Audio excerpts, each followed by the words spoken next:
It seems like we hear about a new diet trend every few months. We're going to take a look at several of the most popular ones. A paleo diet is both gluten free and dairy free, with no refined sugars or processed ingredients. Paleo also excludes legumes and grains. It focuses on foods that humans ate before agriculture was invented. In other words, paleo foods include those that could be hunted and gathered, including meats, eggs, fruits, vegetables, nuts, and seeds. Proponents of the paleo diet claim that it can improve your health by eliminating processed foods and increasing the intake of fruits and vegetables for more phytonutrients and fiber. Also, going both gluten free and dairy free can reduce some of the main allergens in one's diet, and that can lead to decreased inflammation. Overall, it can also lead to weight loss and improved cardiovascular health. Some people oppose the paleo approach because this way of eating can be very restrictive. Other criticisms are that it can be expensive, time consuming to prepare the foods from scratch, and that it's too high in meat consumption. Paleo is not necessarily low carb, but carbohydrate sources on the paleo diet include non processed carbs like sweet potatoes, fruits of all types, and other starchy vegetables like carrots. Whole 30 is similar to paleo in that it eliminates all grains and legumes, but it has even more restrictions on the types of foods allowed, such as absolutely no sugars, even straight from nature. It's essentially a more restrictive version of the paleo diet that's to be implemented for a minimum of 30 days. It excludes anything our Paleolithic ancestors couldn't hunt or gather in the wild. So this even means no paleo pancakes, muffins, chips, bars, etc. The pros and cons of the Whole 30 approach are very similar to those of the paleo approach.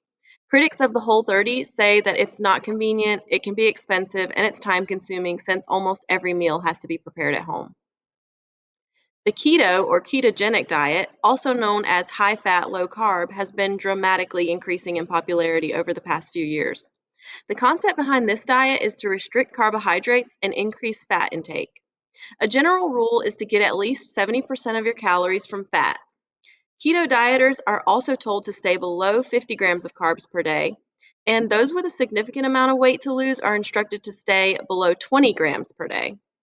Some people who follow the keto diet choose not to consume any carbs at all. A keto diet may be similar to paleo, except it does not restrict dairy.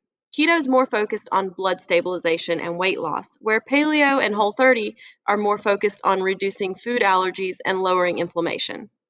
Keto has been used with some success to treat patients with epilepsy and cancer. It can also help people who have a significant amount of weight to lose. However, criticism of the keto diet includes that it can cause severe nutritional imbalances, require medical supervision, is too rigid, and too difficult to sustain long term. Last, we're going to look at vegan and plant based diets. They've become very popular over the last 10 years or so. A plant based diet is one that eliminates all animal products. A vegan lifestyle is even more restrictive in that vegans do not own clothes or other products that come from animals. Vegan or plant based dieters do not eat fish, chicken, red meat, eggs, dairy products, or even honey. Some people on a plant based diet also eliminate oils, even though those come from plants. Plant based and vegan diets have been shown to reduce the risk of heart disease and certain cancers, and the American Dietetic Association says that an appropriately planned vegan or vegetarian diet can be safe for all stages of life.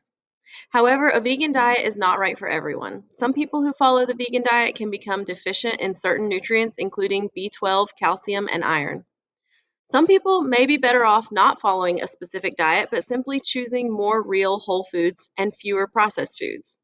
People who have a history of eating disorders should proceed cautiously when thinking about doing an ultra restrictive diet, such as many of these discussed in this video.